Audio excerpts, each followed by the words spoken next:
How's it going, everybody? This is Catfish on Ice, episode 207, with my good friend Rich Howe and your host Chad Minton. What's up, Rich? How you doing, man? That number just keeps getting bigger and bigger. Keeps getting bigger and bigger, and we are getting ready for Predators versus Flames. Yeah. The road trip continues. Yeah. Long Western road trip. We see this every year. Every year there's a long road trip, Western road trip, and it really measures your team up, doesn't it, Rich? It does, and it's just like a big roller coaster. One game not any good, the next game you beat two video game players, and then what's going to happen tonight, we just don't know. Well, we're going to size up this matchup here in a little bit. We're going to put it up on the screen, the tail of the tape, if you will. We're getting ready for Predators versus the Calgary Flames, game 12 of the season. We've had a little bit of a break here. Myself and Rich, we both had very busy lives lately. Oh, my gosh. And so it's been hard for us to get an episode out, but we're happy to be with you here tonight on this Tuesday in early November. Time has changed. The clocks fell backwards, and even in Florida, the Sunshine State, it sucks. It sucks. The sun goes down sooner. 5 o'clock. Can't say anything else about it. Starts going down at 5 o'clock. I don't like it, man. I don't like it. Well, we need to write our senators because they're supposed to change it. I don't know where that process is, but I have no hope in that. If you can't trust those guys to change the clock, you can't really trust them to do anything. So I compare that to like going to the DMV. Oh yeah, for sure. Yeah. When you go to the DMV, you might be 10 minutes away from getting your problem resolved, but that 10 minutes is going to turn into 2 hours. Rest assured. So yeah, it does. Let's not even get into that. All right, daylight savings time, hour back. Sun goes down a little sooner now. It's okay. But we got Predators hockey about to start against the Flames. The Flames, we're going to talk about them here in a second. We're going to be doing live game reaction for you here up until the midway point of this game. We will actually post our predictions to close out this episode based on what is happening in this game at that point. So that should be fun. Hopefully it's good. Good thing. I gotta dish out my top 10 power rankings right now for the league early in the season. We're past the 10 game point. We're in November now, so I'm going to put out my top 10 power rankings very hard. I'm going to get Rich's opinion on that as well. I have one discrepancy, but other than that, we're good. All right. We'll see. We'll talk about it. I can't wait to hear about that discrepancy. So top 10 power rankings. I want to talk about this Forsberg O'Reilly connection that's just like bursting out of the seams right now, Rich. I mean, it is like about to explode. I mean, Ryan O'Reilly, man, what else can you say about that dude? Like, he is just on a mission. He's just smart. He's a smart player. He's a smart player, and it's like his career has been rejuvenated. Like, not that it wasn't anything bad, but with Toronto, it just wasn't, what it definitely could have been. But, man, he's just like.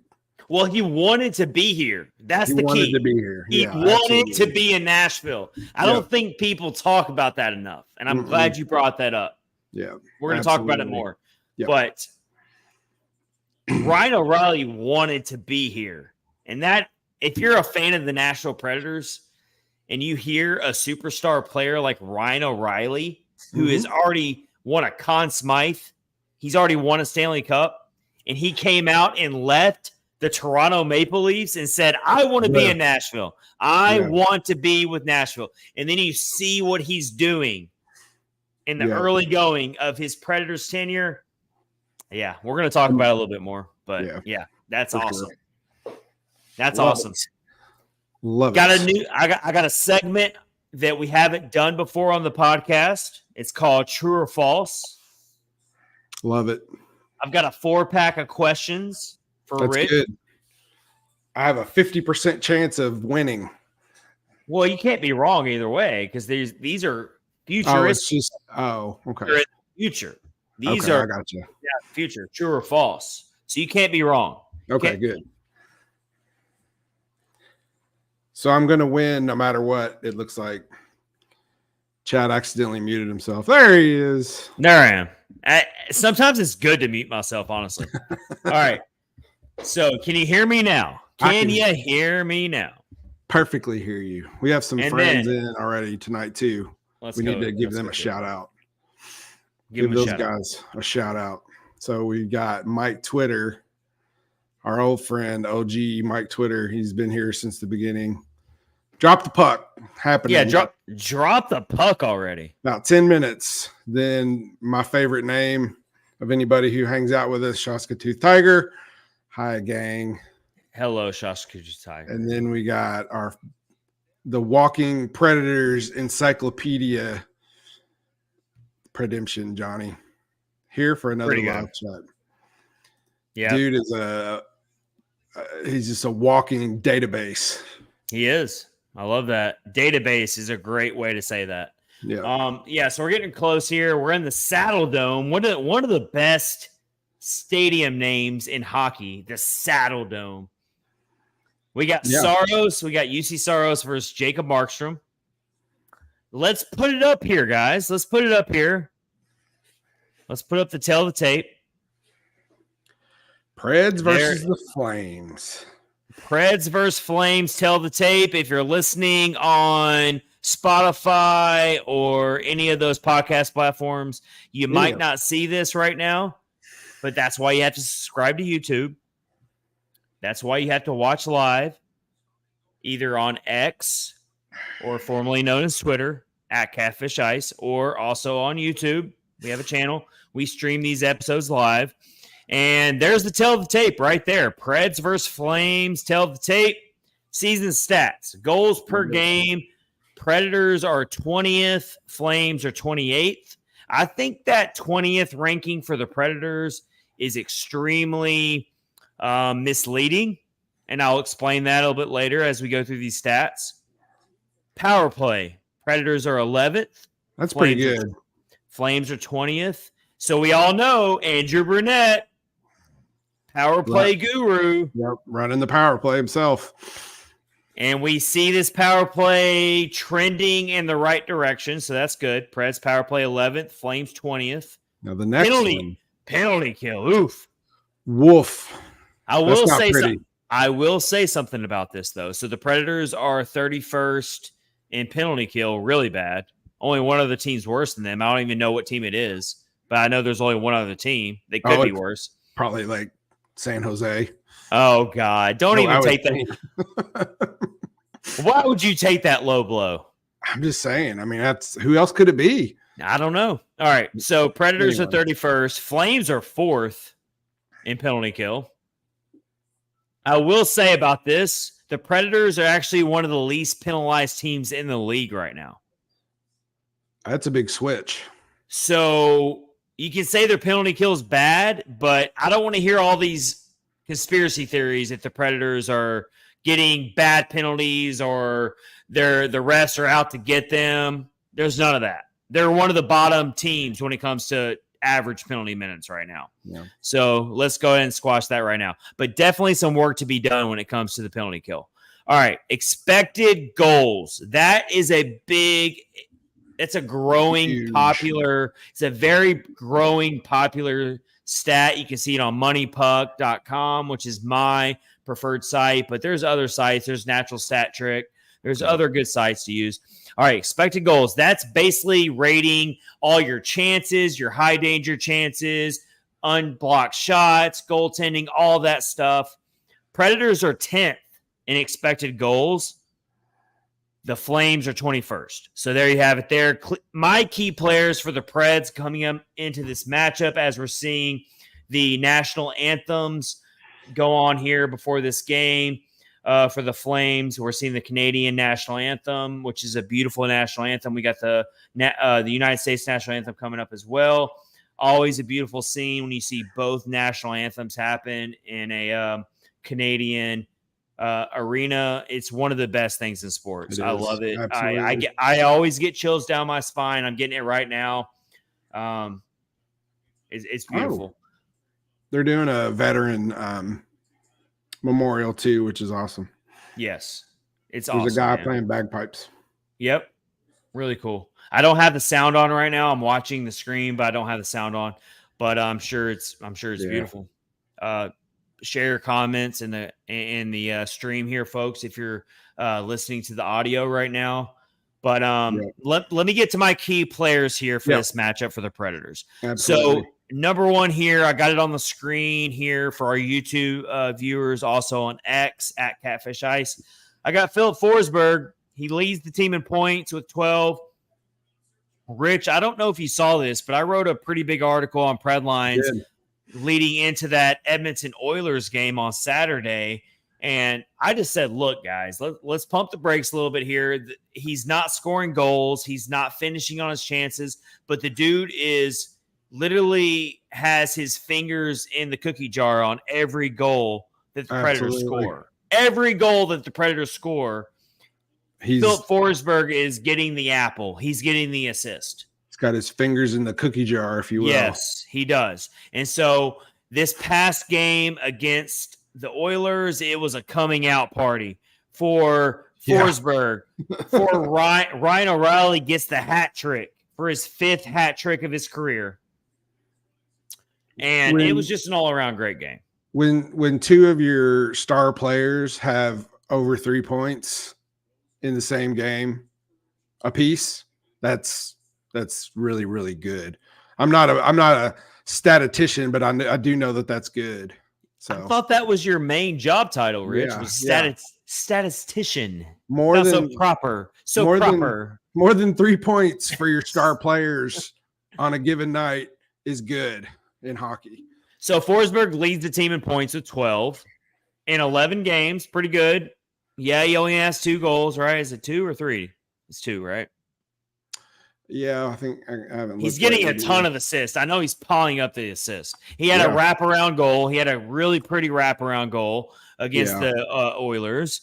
And so, it was a matter of time. That was a very nice goal, by the way. When you're a player of Forsberg's stature with his talent, raw talent that he has, that he's always possessed, that's the reason why he's the all-time franchise-leading goal scorer for the Predators.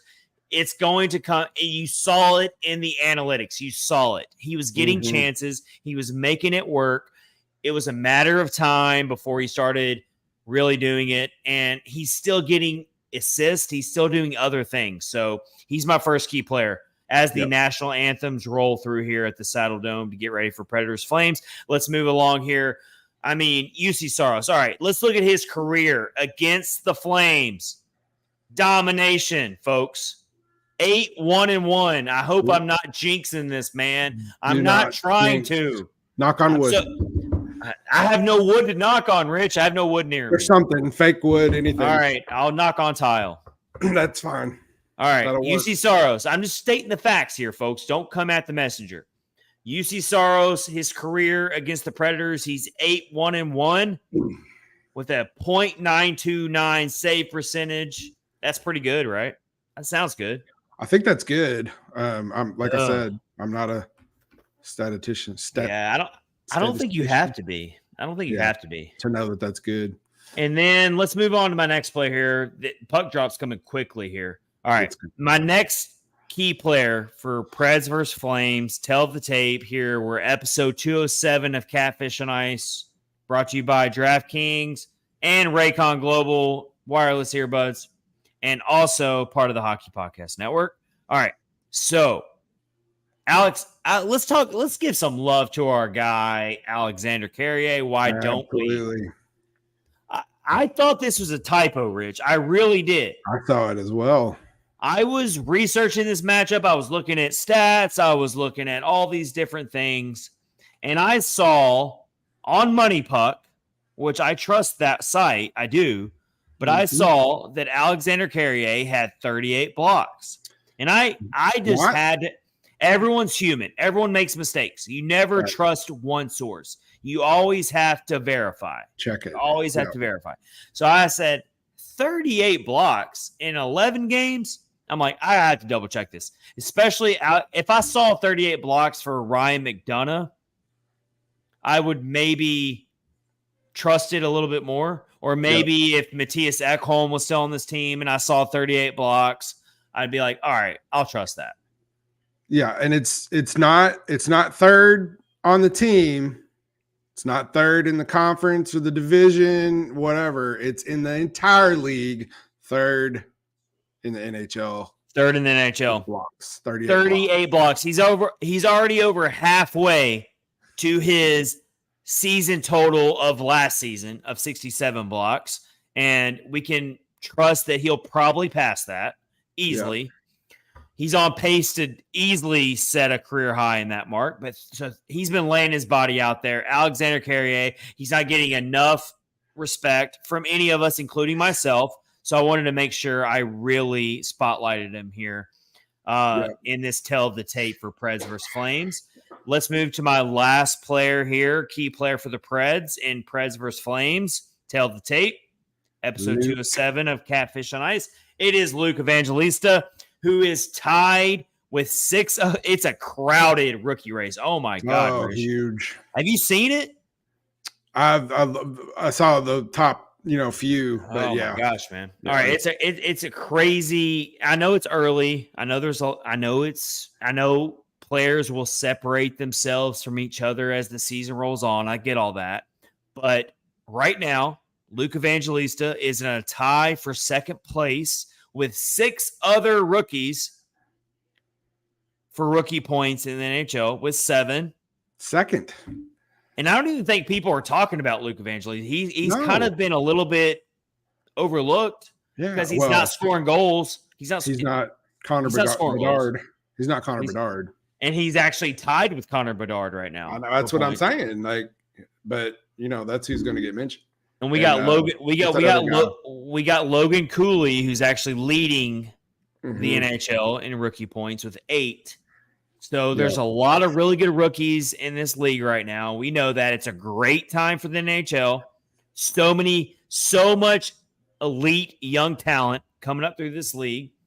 So that's your tale of the tape. They're about to drop the puck. I see Philip Forsberg getting the water bottle. He's getting ready. He is been on a mission. Rich, give me your first thoughts on this matchup, and also we're going to share some comments as we get ready for this. I would like to know, Johnny could probably tell me, who's the guy that just sang the national anthems because he looks like a big cowboy. I'd like to know who that is. But another thing that wasn't on our tale of the tape, no Andrew Mangiapane tonight. No Andrew Mangiapane. Nope. He is suspended. So, cross-check on Jared McCann of the Seattle Kraken. Went a little too high on the head. I mean, absolutely. Yep. So, there's that. That's big. You're talking about a Flames team that is really struggling to score right now, and you take away that player. Yep. He's their biggest scorer. So there's not a single Flames player who has more than 1 power play goal in the season. So that's a big stat I came across. So the puck is officially dropped for Preds and Flames. We're going to take you through the midway point of this game. We're not going to take you all the way to the end because guess what? We have to work tomorrow. We're on the Eastern time zone and we need sleep. But you get the benefit of hearing our predictions on how this game's going to finish. Yeah. Once we get to that point. So you can criticize us. Yeah, I have to go to sleep because I have an all-day virtual meeting for work tomorrow. There you go. All day.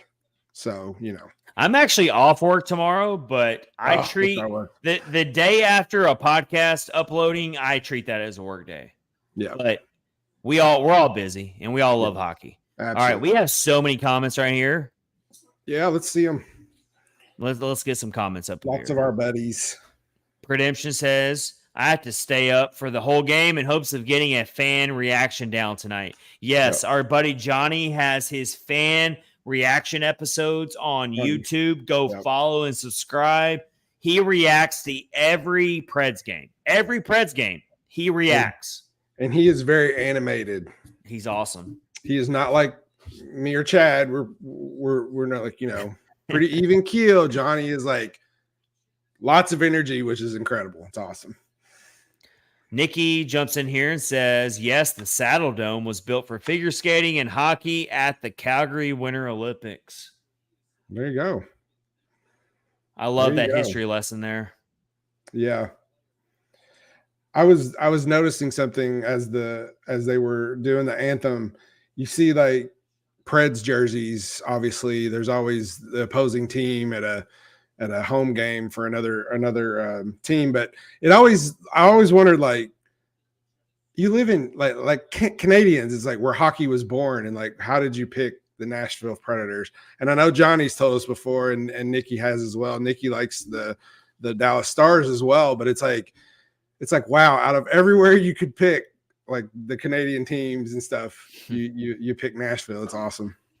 Well, I think the way it works with that is, I can just tell you personally, you identify with players. Like there's certain players that you link to. So right. I'm sure there's people out there who aren't from Nashville, like myself, and they became Predators fans based on certain players, whether it was Pecorine, whether it was past players. Like, there's other sports that I'm not super. So like when it comes to basketball for me, NBA, I'm not a big NBA guy. I don't have a certain team that I cheer for, but I have certain players that I love. So I cheer for those NBA teams based on where that player goes. So I think that works in hockey as well. Yeah. Yeah. Well, Pecorine is one of the reasons why I became a Predators fan. So there you have it. Everybody. And so we're in the opening minutes of Predators and Flames here. Saros is in net as we expected. Kevin Lankinen, what a performance that he had against the Oilers, the reeling Oilers, if you will. I mean, the Oilers, they are broken. We need to push I think we need to push the reset button on the Oilers. Did you see today that they put Jack Campbell on waivers? I did. I could not believe I saw that. You know how much money he made? You know how much they pay him? It is a bunch. It's north of $8 million, I'm pretty sure, is what his contract is. Yeah, I mean, the Oilers are the equivalent of the game console that you have to like push reset and push reset again. You got to keep pushing reset, and then eventually you realize you have to take that game console to the old pawn shop and see what you can get out of it. You're getting the red ring of death. Yes. The old. And unfortunately for that game console, you have the best player of this generation on it, and that's Connor McDavid. Some would argue too. I mean, Draisaitl's. We exercised our demons a little bit against the Oilers on Saturday. Leon Draisaitl was pretty much irrelevant in that game. Yep. And that felt good. Johnny, here's a cool stat. The Oilers have to play at an 80% plus clip now over their next 10 games just to climb above 500. Oh, man. I bet the coach winds up getting fired too. It's not looking good. It's not looking good at all. It's still very early. They could turn it around, but it's not looking good. They have no excuse for being where they are right now. No. Wow.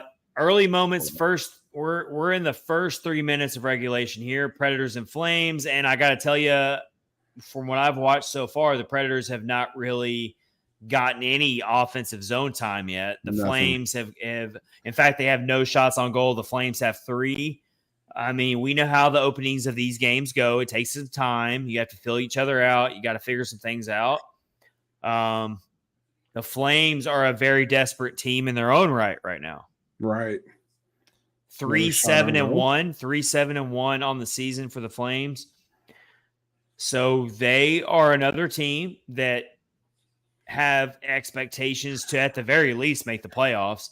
And they're off to a really bad start, very similar to the Oilers. Yeah. Yeah, they were expecting good things this year, and it's just not panned out. And the Predators are on game 4 of their Western Conference road trip. Yeah. They lost the first 2 games of this road trip. They lost to Seattle. They lost to Vancouver. Vancouver has proven to be a force right now. Who saw that coming? Really good save from Saros just now. The defense from the Predators looks a little bit lackadaisical right now. Yeah. So you're like 30 seconds ahead of me. I'm ahead of you now? Yep. Where's your game clock? Where's your game clock at right now? 16-15. Wow, I'm way ahead of you. Yep. Last time you were way ahead of me. I was watching on ESPN Plus. I'm on ESPN Plus right now. I'm watching Bally's. All right.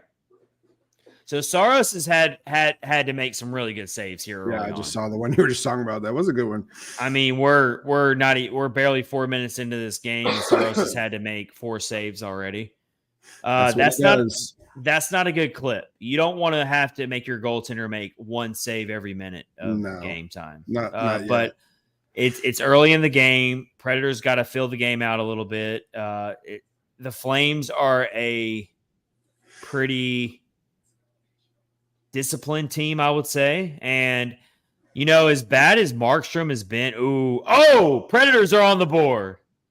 What? Just as I'm saying that was some passing. Rich, wait till you see that, Rich. Wait till you see that. Wait till you see that. What a goal. I think Michael McCarron just got the goal there. Really? That was some backboarding. That was some bumper hockey. Golly, you're so far ahead of me. Come on, boys. That's pinball hockey. I'm pretty sure Mark Delgado got the secondary assist. I think you're right. Colton Sisson's got the primary assist, and Michael McCarron gets his first goal of the season. That is some pinball style hockey there. That was for sure. That was good. I like it. Mark Delgado, man. Delgado, that he's number 7, isn't he? I think so. We'll wait for the official score. Yeah, he is. So that is all right, look, I put it out there already. That is coaching, though, in a lot of ways. You're setting up systems. You're setting up ways to set up your offense. These are the types of goals that you work on in practice. Yes.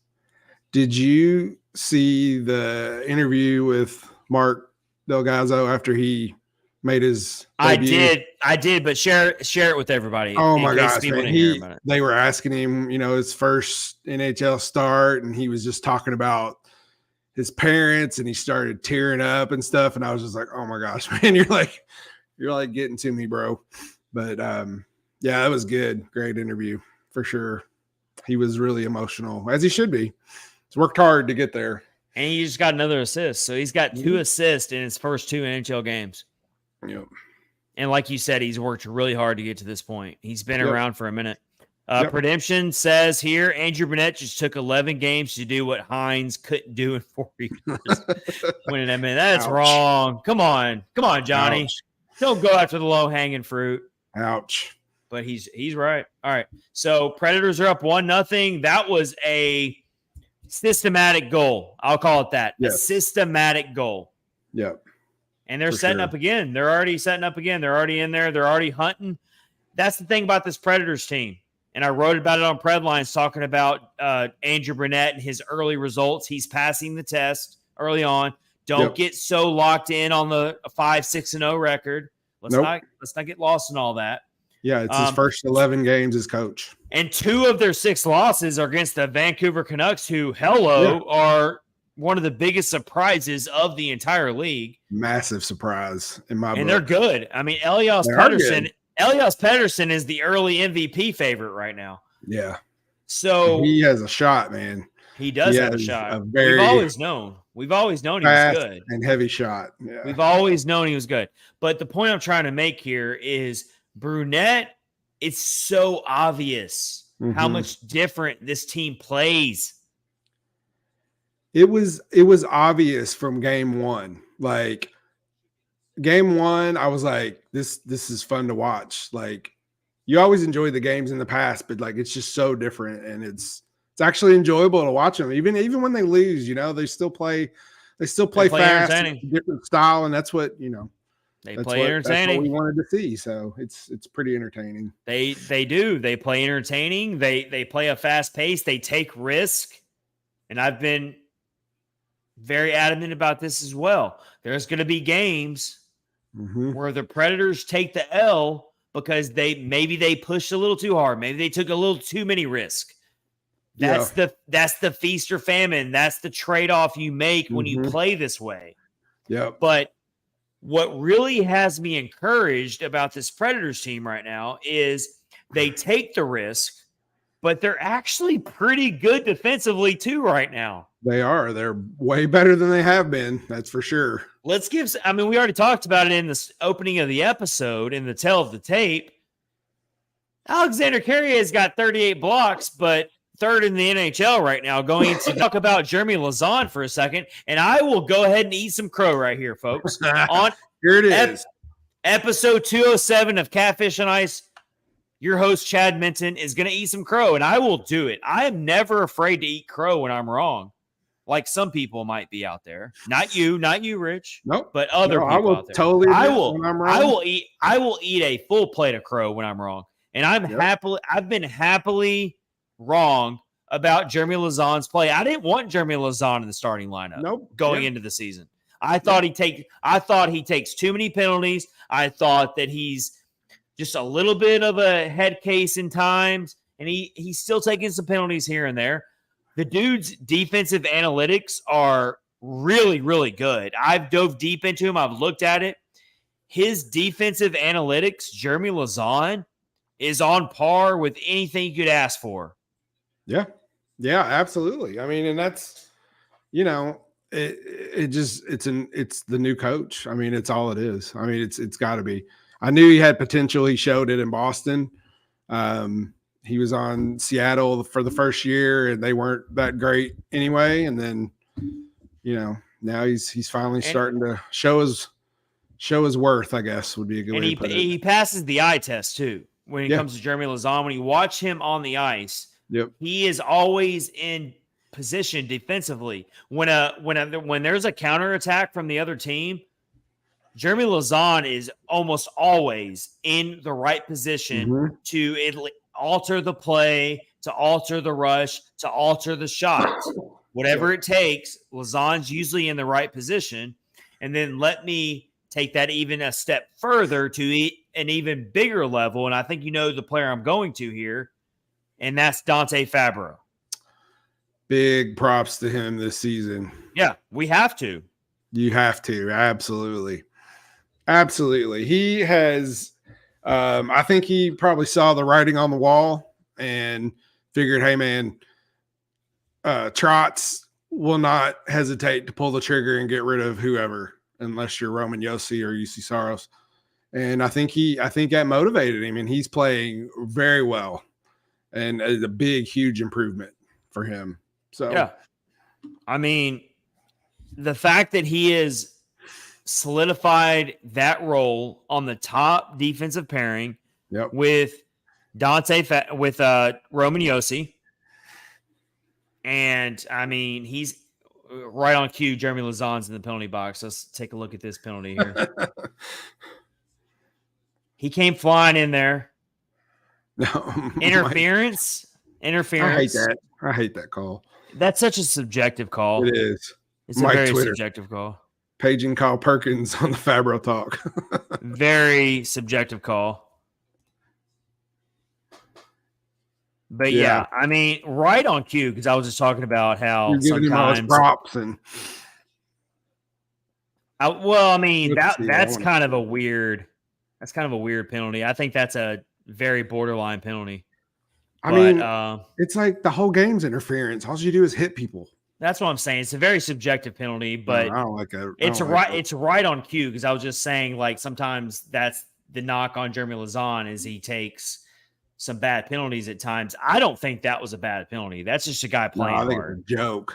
That's a guy hitting hard and going into the board. So we'll take that as it is. So the Predators are 20 or 31st, the second to worst team in the penalty kill in the league right now. This is a big test. This is a big test right here to kill this Flames penalty or this Flames power play.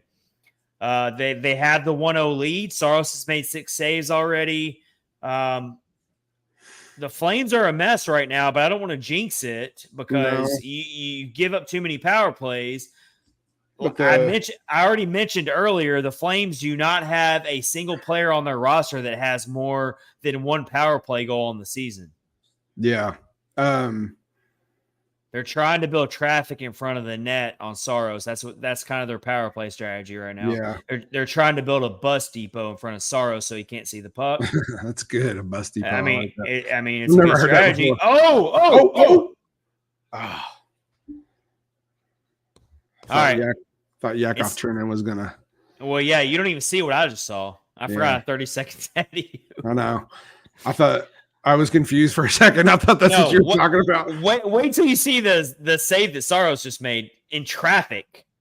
Dude, Saros has like a million guys in front of him, his own teammates and Flames players. How did he find this puck? I don't know. I'm watching the replay right now. I'm watching it. Oh my gosh, man. That was how the hell did he find that puck? Wow. That was like point blank, man. Took 2 shots. Like, yeah, man, he good. literally just. So Saros is up to 7 saves now. Yeah, what Chris Mason just said, the guys are gonna have to step up. Yeah, I mean, we got to get through this penalty kill first. Predators got 2 shots on goal, and now the Flames have 7, maybe 8. I don't remember. It's at 7 right now. 7. Okay. So we're at full strength. Predators officially kill the Flames power play. So here we go. All right, man. Right. Love it. So as we go through this episode, Rich, we're not doing a full watch along tonight, guys. No. We're not taking you to the very end of the game like we've done in the past. So sorry about that. Yeah. But we do have some things planned for you. So we're about to break down really my thoughts on the Forsberg O'Reilly connection and what it could mean. And I want to get Rich's thoughts on that. I'm going to do my top 10 power rankings currently for the NHL going into tonight's action, not counting tonight's game. So, and I am in agreement except for one thing. Okay. So we'll talk about that. We're going to do our true or false segment. I got a 4-pack of questions or statements, if you will, on true or false, and Rich is going to answer those, and I'll give my rebuttal. And then by the time we get through all of that, we're also going to do a quick Central Division rundown. I have a couple things going on throughout the Central Division that I want to touch on. By the time we get through all of that, we'll be really far into this game, and we will make our predictions on how this game's going to end. So that should be fun. Hopefully the Predators are up like 5-0, and I don't have to make a hard prediction. Yeah. That would be, horrible if it went the other way. It would be.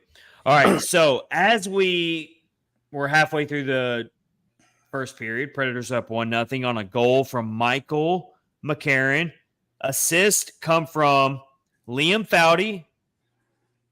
Or Foodie. Is his name Foodie? Yeah, it's Foodie. Foodie. Give me the food. Foodie. Liam Foodie and Mark Del Gaizo. So Foodie has his second assist with the Predators, and Mark Del Gaizo gets his second assist with the Predators. Love it. So there you have it. Good stuff there. The depth for the Predators is showing up big time with that goal. It is. And unfortunately, we might not see some other people who we thought we might. We're going to talk about that. We're going to touch on that later. We're going to touch on that later. Let's save that for later. A little sadness. I know what you're hinting at there, but we're going to touch on that later. Cliffhanger. All right, so the Flames are back on the power play, unfortunately, right now. Oh, I'm at a commercial. But as we're getting ready to get back to action, Rich, let's talk about this. It's a big story with this team. We speculated about it in the offseason after Ryan O'Reilly was picked up. We knew that O'Reilly was picked up to be paired with Forsberg. That was obvious. We knew that was coming. But Very obvious.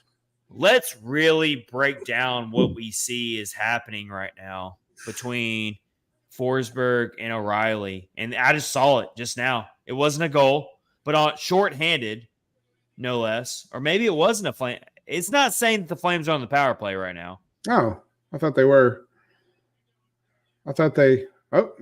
They are not. But I did just see, you'll see it too on your screen really quick, Rich, so it's actually perfect. Did you just see that pass from Forsberg to O'Reilly near the net? Not yet. You'll see it. Yeah. I think the Bally Sports South is showing it right now. Oh, there it is. Look at that pass. Look at that pass. Wow. Wait till you see slow-mo. So Man. a really good deflection from the Flames defender to break up that play, but that actually is perfect for what I was about to talk about here. Juice just loved it. The chemistry between Forsberg and O'Reilly is really something special right now. It is very much so. You say what you're going to say, and then I will tell you what I've got. And there it is. There it is on the screen right there. So Redemption saw it. Our buddy Johnny just saw it. Comments on YouTube. Good play by Anderson of the Flames to defend the play. So, yeah, that's basically what we just watched there that I was reacting to. Yeah. Forsberg threaded the needle on a really good pass. O'Reilly likes to crash the net. And that could have been a goal if not for a really good defensive play by the Flames. Hey, I gotta break into that, our talks here. Saros is under fire. Yeah, he is. And I don't mean that, no pun intended, because we're playing the Flames. Oh, I get it. But, I get it. But Saros is under fire right now. This dude is all over the net. Oh, my gosh, man. Preds got to tighten up their defense. What is going on right now? Oh, wow. Yeah, you see it. You see it right now. I mean, man, there was one that was through traffic. So you see a collapsing defense right now. For the Predators are collapsing around Saros. They're trying to build like a protective shell around Saros, but it's not working. No, it's not. And Saros is really having to bail them out right now to keep this a 1-0 game. That initial shot that was like almost to the blue line, from the blue line, was like, I don't think he fully saw it, but he stopped it. Man. Yeah, that was Preds got to tighten this thing up. I mean, I know the Flames are not confused as being a offensive juggernaut by any means, but we got a lot of time left in this game, obviously. And yeah, for sure. Saros is playing on his head right now, but standing on his head. Yes, standing on his head. Yes. But we got to have a response here for sure. The defense is kind of getting outplayed. I feel like the Predators are they're getting a little out hustled right now. Yeah. And here we were talking really good about the defense earlier. Look at this slick passing. Oh my God. Wait till you see that it wasn't a goal, but this slick passing from this. Oh my gosh. It is a clinic. It's not like anything you've seen for a long time. The passing is great. They can nail those stretch passes. It's so good. Tommy Novak is a wizard with his passing. Let me just say that. And once we get to the next break in action, so I can actually break this down for you a little bit further on Tommy Novak. He went behind the back. So all of our viewers on YouTube right now, watching live or on X, thank you for watching, or on Facebook. Known as Twitter. Rich is 30 seconds behind me right now on the live broadcast. So everything I react to, he is 30 seconds behind. So, but Tommy Novak right now is a wizard. His passing, his passing is ridiculous. It is. That was a beautiful behind the back pass. And so Andrew Burnett lets them play. He lets them play freely, which is awesome and good to see. Oh my gosh, that is a beautiful pass. Yes, it was. And so it didn't end up as a goal, but that's okay. Let the guys flap their wings. Let them play. There you go. Yes. So the next break in action, I'm going to break down a little bit more about what actually Tommy Novak is doing right now in terms of milestones and even franchise history right now. It's crazy. It is crazy. He hasn't even played a full NHL season yet. His two previous NHL seasons have been broken up. Yep. Where he was called up. Yep. And he's played well. And he's really shining under the new. This is going to be his first. This is going to be his first season where he is in the league. He is in the NHL for the full time. He's not going to be sent down. Yeah. So when I share with you where he kind of is right now in terms of Predators franchise history in such a short amount of time, it's going to blow your mind. But this game is moving so fast paced right now that I kind of want to wait until a commercial break happens before I put it out there. We also still I still want to elaborate more on the Forsberg O'Reilly connection. But this game is really moving fast. I mean, mostly because the Flames are owning the offensive zone right now. They sure are. Oh! I'm sorry to spoil it for you, Rich. Kiefer Sherwood is on the board. Kiefer Sherwood. It's a counterattack. Well, I want to hear it's coming up. Oh my gosh. The Predators, they don't waste time. Stretch pass. 2-on-1. That's what I'm talking about, man. Those stretch passes are like, there it is. And guess who has another assist to their name? Luke Evangelista. That was a beautiful textbook 2-on-1 goal. And I feel really bad for Jacob Markstrom. I do. I don't. Why? Don't feel bad for him. I'm a nice guy. He makes a lot of money. That's awesome. So, I mean, no one's talking get that through? No one's talking about Luke Evangelista, the fact that the dude has 8 points now in the season, which I haven't seen the other rookies and what they're doing tonight, but he might be tied for the lead for rookies right now in points. I haven't seen the other rookies yet. I haven't seen what's going on tonight on the scoreboard. I love Kiefer Sherwood. What a primary assist from Luke Evangelista. It's a 2-on-1 goal. 2-on-1 goal, meticulously scored between Kiefer Sherwood and Luke Evangelista. Tommy Novak gets the secondary assist to spring the play. Predators are up 2-0. How did he even thread that to get it by? Because it went right under the stick of one of the Flames players. I mean, this team is playing with confidence. It's exciting, man. Even at 5-6.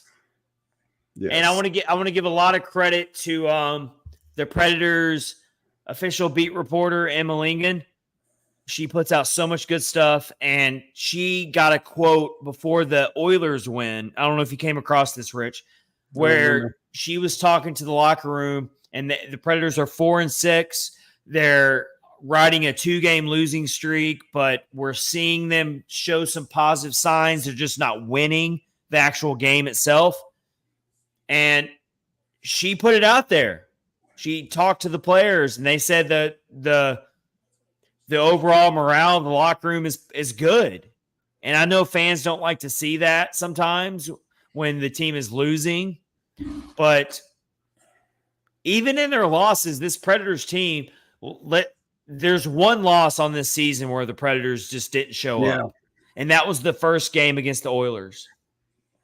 Yes, that was ugly. And it was what you always hear is they trust the process, and that's what they do. You can't deviate from your game plan. And I think that's what Hines would do a lot.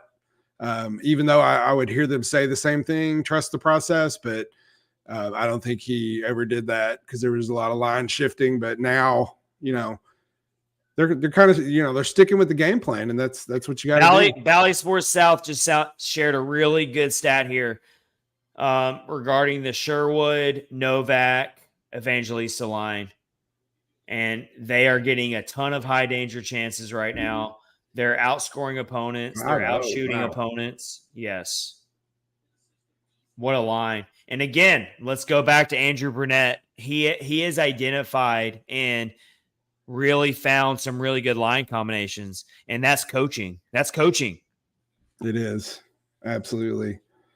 I think I saw a quote by Dan Hanna one time. He said Andrew Burnett thinks of things that nobody else thinks of when they talk about lines and stuff. He said he thinks of stuff that nobody's thought of, and it usually works out pretty good. So Saros is still very much under fire right now, though. Oh, yeah. I mean, they are blanketing him with shots right now. Shots are 16-5 in favor of Calgary. Man. So if you're a Flames fan right now, you're like, what else can we do right now? Mm-hmm.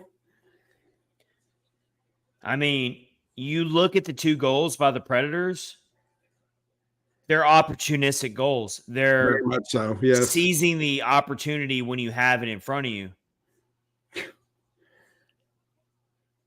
I mean, they're taking target practice right now on Saros. They need to not let that happen. Gosh, man. Yossi just fired a shot from the red line at Markstrom. And Markstrom had to make the save from the red line. That's how confident this Predators team is right now. Yep. But Saros is fully engaged, and I don't want to jinx him right now, but Saros he's made 15 saves already in this first period.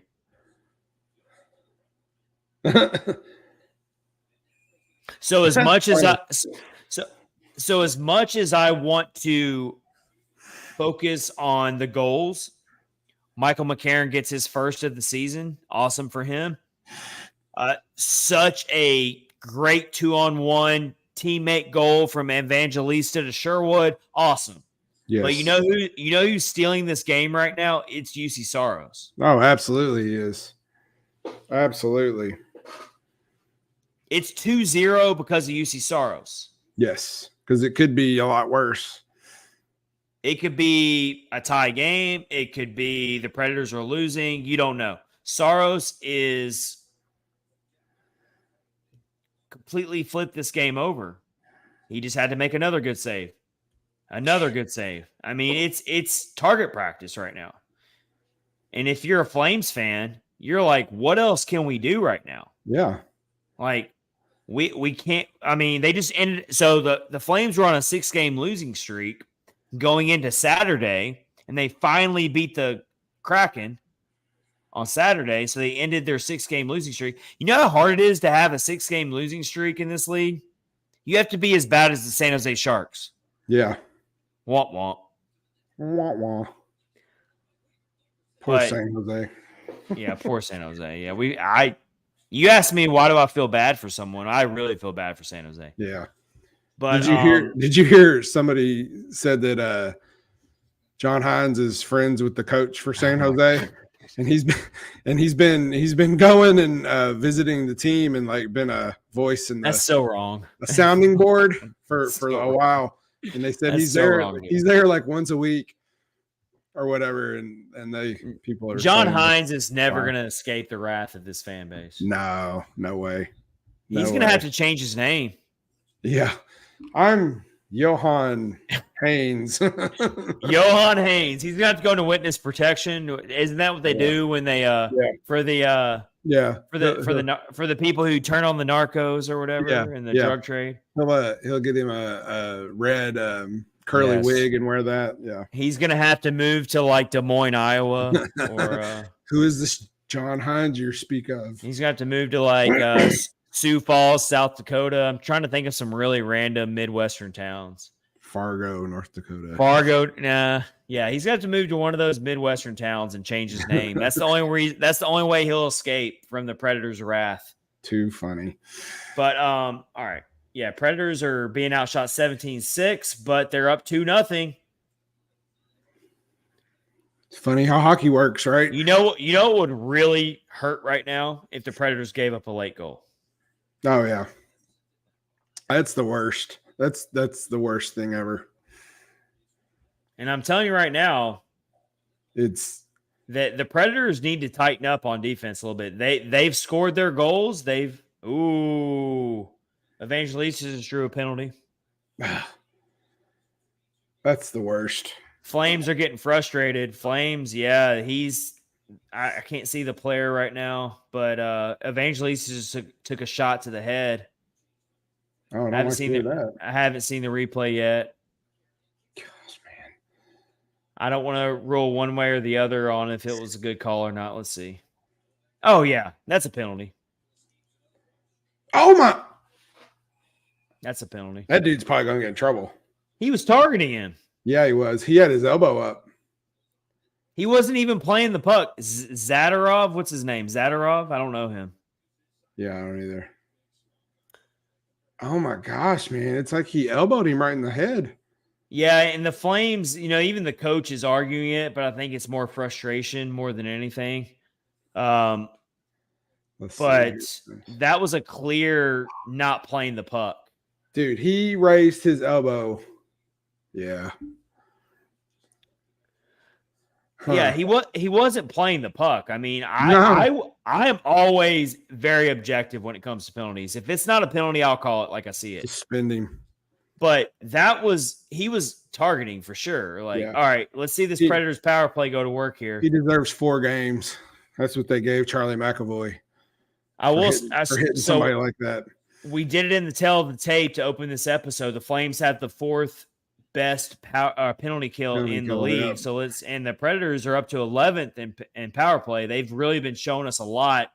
We were talking about it earlier. The Forsberg O'Reilly connection is really starting to build. So let's watch this power play here and see how they can build something here. So O'Reilly likes to park himself near the net. That's his thing. Forsberg likes to be out on the perimeter a little bit. Let's see. O'Reilly's looking for those rebound goals. Yes. All right. They lost possession here. And the period ends. Oh, man. Saros had to make a shorthanded save to close out the period. That's the worst. All right. Who fell down? What happened?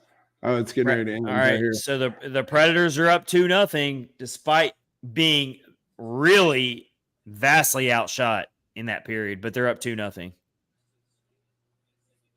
Oh, yep. They're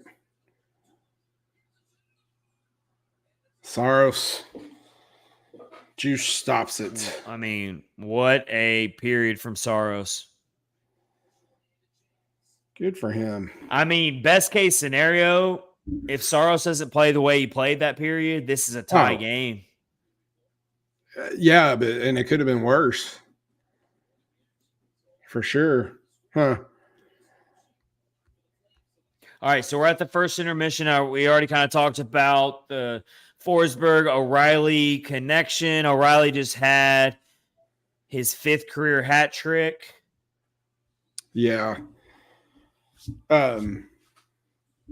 Something I've noticed, and this is not a knock on any of the former line mates of Philip Forsberg, but Ryan O'Reilly is a very hard worker. He is all over the puck. He doesn't give up when they're tied up on the boards. He's always going after the puck, and he's just like a ball of energy, man. Like I don't know. It's just he's. I call him a head coach he's a head coach on the ice. Yes, absolutely. That's a very good description. But he just gets after it. I don't know. They're just I don't know. It's just it's been a while since we've seen a player like that, I guess. Yes. Is what I'm getting at. Very sure. And I mean, he's really unlocked the potential of Forsberg as well. Yeah. So you got to think as the season rolls on, those two are going to continue to just really build a chemistry that's going to score a lot of goals, especially on the power play. And we've seen Gustav Nyquist move up to that top line recently. Yep. So we'll see how it goes. But as we're in this first intermission here, episode 207, Catfish on Ice, brought to you by DraftKings and Raycon Global with our promo codes THPN. It's the holiday season. I know we haven't hit Thanksgiving yet, so it's not Black Friday or anything, but some people like to do their Christmas shopping way early. So with that, let's tell you about Raycon, who is back as one of our sponsors. We are happy to have him back. And Rich, you know this as well as I do. The holiday season gets really hectic, a lot to juggle. There's things to do. Oh, yeah. You got to get the Christmas shopping out of the way. You got to do all these things. Yeah. It may be too early to start decorating for the holidays, but it's never too early to start your holiday shopping. Why not take care of it now before the crowds and packed calendars make shopping a total nightmare? I hate shopping. I hate shopping, Rich. Yeah, I'm not a fan either. I usually try to do it online. There you go. So, especially when you can get some of the best deals of the season well before Black Friday. You can shop Raycon products right now and save up to 50% off because their early Black Friday sale is going on now. So you don't even have to wait till Black Friday to do your shopping. Nope. You've heard me talk about Raycon's products before, and they're back now. And I'm telling you right now, my personal endorsement for Raycon, I wear them at the gym. I wear them when I'm jogging because they're so comfortable. They don't fall out of my ear. That's the best thing about these wireless earbuds is when you're running and when you're working out, when you're doing something active, they stay in your ear and you don't have a long cord hanging out. That's what I love about Raycon. Raycon first made a name for themselves in the audio space with products like their everyday earbuds known for delivering high quality and thoughtful features like a 32-hour battery life and a perfect in-ear fit for all-day wear and lasting comfort. And this past year, they expanded their entire business with the introduction of Raycon Home and Raycon PowerTech. So there you have it with those amazing products as well. Their 5-star reviewed Magic 180 cable allows you to charge iOS, micro USB, and Type-C devices 8 times faster with 100-watt power delivery. Their faucet filter ultra filters the water in your tap against chlorine and heavy metals. It's a must-have for ensuring the water you use to wash your face and brush your teeth is, actually clean. That hits home with me big time. Oh, yeah. Filtered water. Absolutely. So Raycon keeps expanding the game with their products.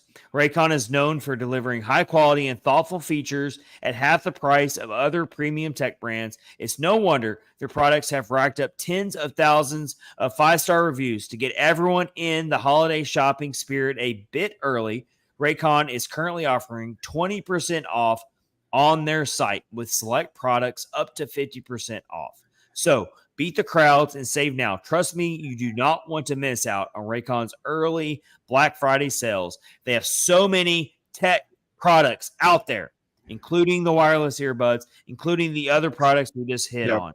So hurry now to buy Raycon.com/THPN to get 20 to 50% off site-wide.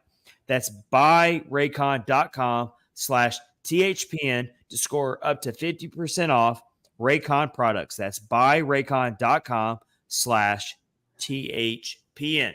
Yep. Awesome company, awesome products. You can put them in and listen while you're decorating your Christmas tree. Yeah, there you go. Like you can do that right now. Yeah. You're not going to put your tree up right now? Like tomorrow? Some people do. Yes. I have to tell you. So this is one of my bandmates, Christina. She has 5 Christmas trees up already in her house. 5 Christmas trees up, fully decorated right now in her house. Yep. It's crazy. Wow. It's a lot. Redemption says, I can see O'Reilly as a head coach after his playing days are done. Yeah, I can see that too. Yep. We got our buddy Justin Gambino in the house. Preds are winning. Whoop. And our amazing friend Lindsay says, "Hi, friends. Flames are losing," with a sad fan. face. Yep. She likes the Predators, but she's also a Flames fan. And our buddy CJ on YouTube says, "Heyo, Discord, catfish hopping on over." Yes, we're all in the fantasy hockey league. Ugh. Not doing so well in that. I mean, I'm 1-2 right now, so Yeah, I I did think finally I might be win. as I well. got my first win. All I right, think I'm 1-2 as well. fun league though. Fun league. CJ, who just commented on YouTube, is our commissioner. Yeah, I gave him, and we've also we got Liz in as well. Liz is here too. Wow, got all of our friends in here. They're all here.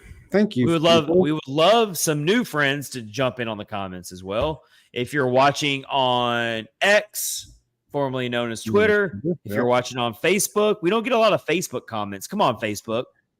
Don't let us down. Don't let us down, Facebook. Yeah. And also on YouTube. And if you're watching on YouTube, hit subscribe. Helps us out a ton. All right. So we are in the first intermission. Predators are up 2-0.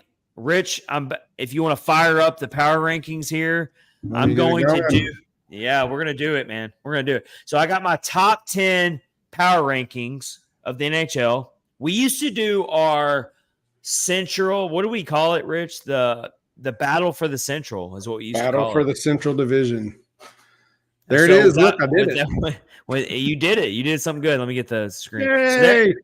So there is my current top 10 NHL power rankings. Fire away on the comments on how you feel about my power rankings.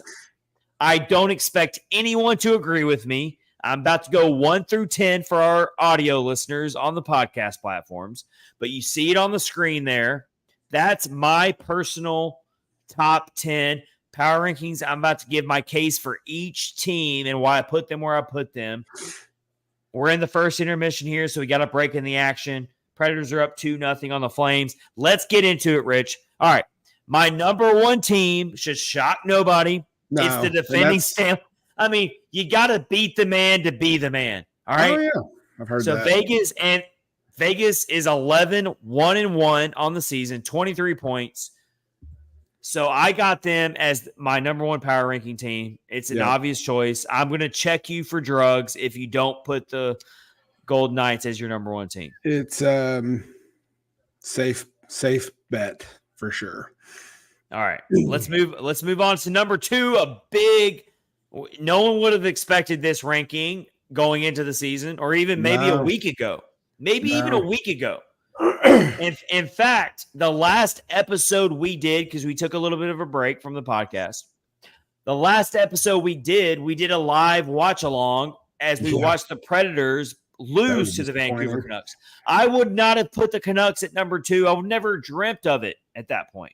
Yeah. But I have the Canucks as my number two team in my top 10 power rankings right now because they have proved it. They have beaten really good teams.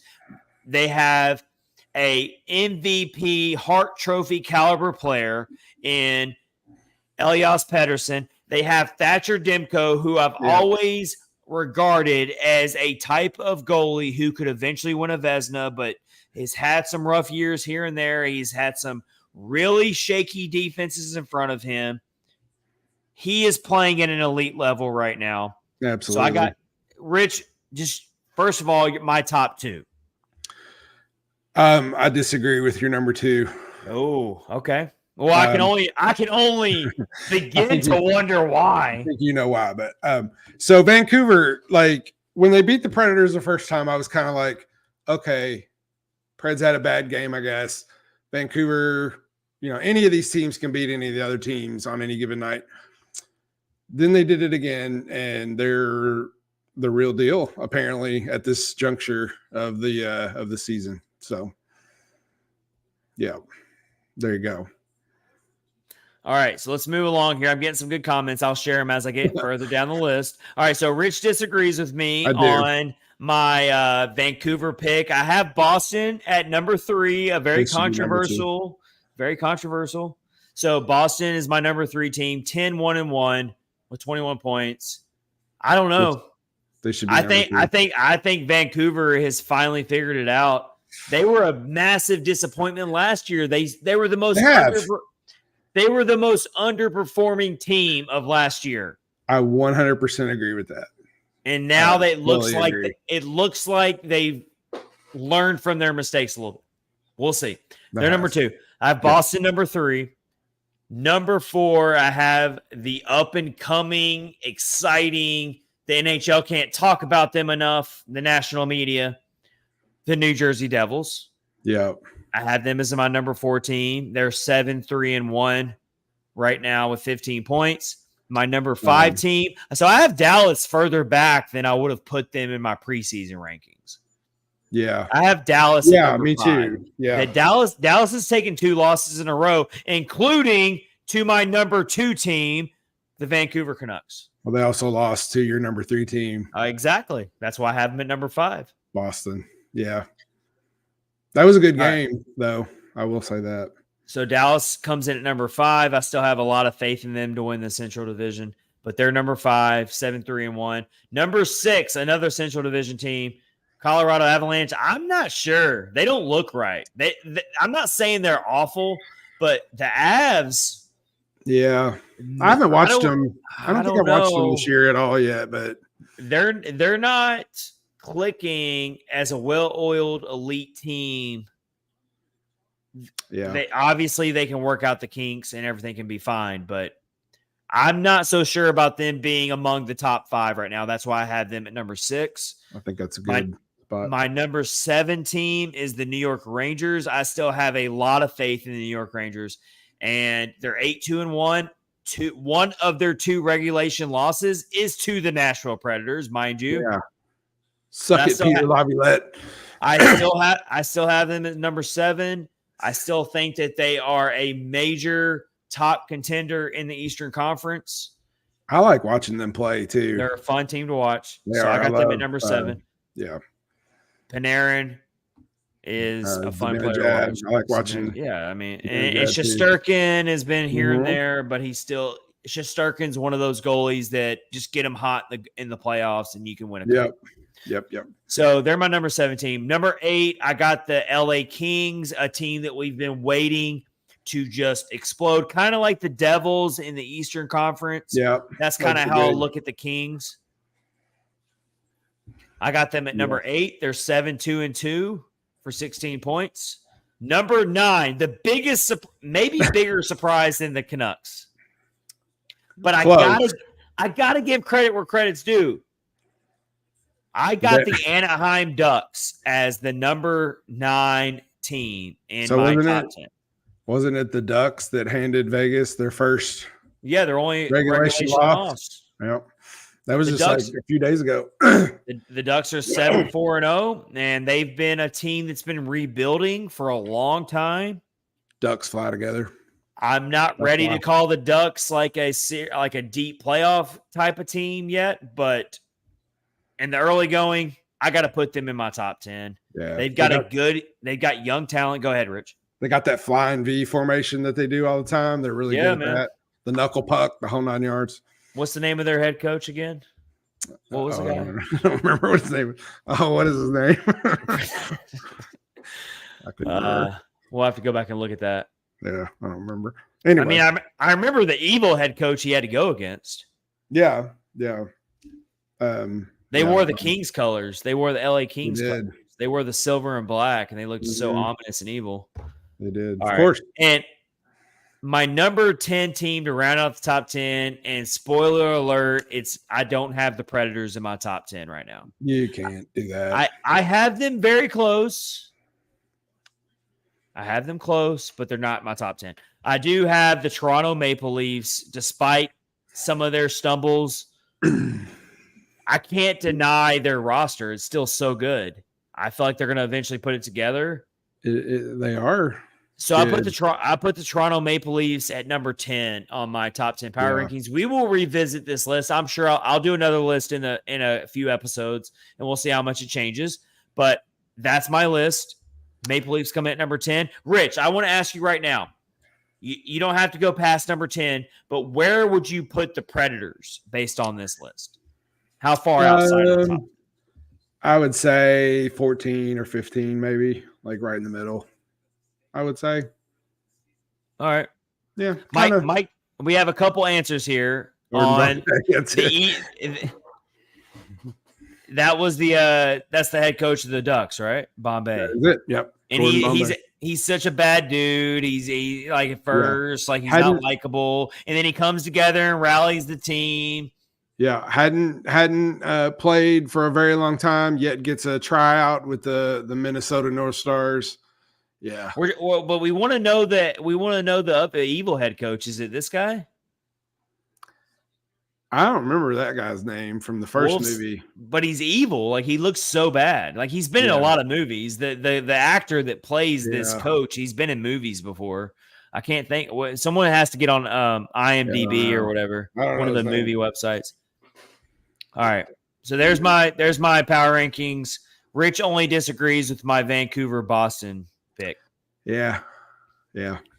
I think Boston had a lot. They lost a lot over the beginning of the season with Bergeron and all that, and they've played really well considering what they've lost. So, for sure, yeah. I mean, everyone was saying Boston was going to take a dip back, but they've been saying that for 2 straight years. Yeah, they haven't yet. It was kind of funny. The game when they were playing Dallas, like Jeremy Swayman was in net and like Joe Pavelski was in front of him, and one of the Dallas's defensemen hit a shot from the blue line, and like Swayman like pushed Joe Pavelski down and then gloved the puck. It was pretty awesome. It was a good catch. So, hey, the game's back on. We're underway. Predators power play is rounding out. Roman Josi just almost got an open shot on the net, but the power play expires. So here we go. A lot of game left here, guys. We're going to take you not to the very end of the game, but we're definitely going to take you pretty far in, and then we'll make our predictions and hopefully not jinx the Predators in the process. Don't jinx the Predators. We will have the pitchforks coming at us. Oh, yeah. Yeah, more than normal. Protect Saros. All right, so we have goals from Michael McCarron and Kiefer Sherwood. Sherwood has his third goal of the year. Michael McCarron gets his first of the year. So Michael McCarron's back in the lineup and he scores a goal. Just how we know Michael. That's the way Michael McCarron scores goals. Let's be honest, guys. Yep. Mm-hmm. Oh, another big save from Saros. They're messing around with fire. Get it, Flames? Playing with fire. The Flames are getting on the back end of the Predators' defense. Yeah. They're basically the Predators are getting caught up ice a lot tonight. And luckily, Saros is now up to 18 saves. Look at this. Look at this two-way game. Oh, my gosh. Carrier got beat there a little bit. Carrier got a little bit lost. And then Cole Smith tried to get a quick little backhand goal there.